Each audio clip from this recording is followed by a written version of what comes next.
पीठे सुरपूजिते शङ्खचक्रगदाहस्ते महालक्ष्मी नमोऽस्तुते।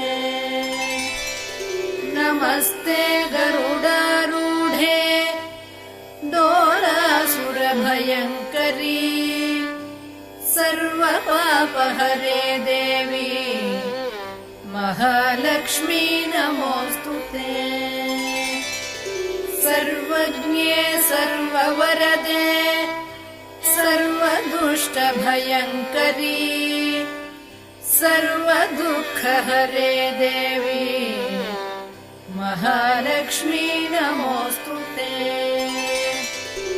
सिद्धिबुद्धिप्रदे देवी भुक्तिमुक्तिप्रदायिनी मन्त्रमूर्ते सदा देवी महालक्ष्मी नमोऽस्तुते।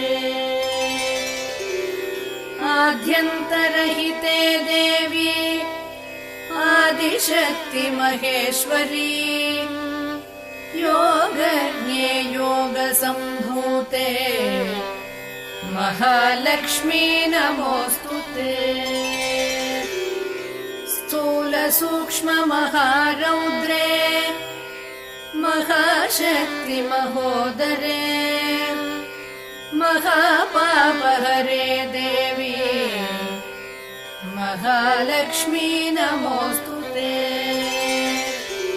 पद्मासनस्थिते देवी परब्रह्मस्वरूपिणी परमेशि जगन्मातः महालक्ष्मी नमोऽस्तुते। श्वेताम्बरधरे देवी नानालङ्कारभूषिते जगत्स्थिते जगन्मातः महालक्ष्मी नमोऽस्तुते। महालक्ष्म्यष्टकं स्तोत्रम् यः पठेत् भक्तिमान् नरः सर्वसिद्धिमवाप्नोति राज्यं प्राप्नोति सर्वदा। एककाले पठेन्नित्यम् महापापविनाशनम् द्विकाले यः पठेन्नित्यम् धनधान्यसमन्वितः त्रिकालं यः पठेन्नित्यम् महाशत्रुविनाशनम्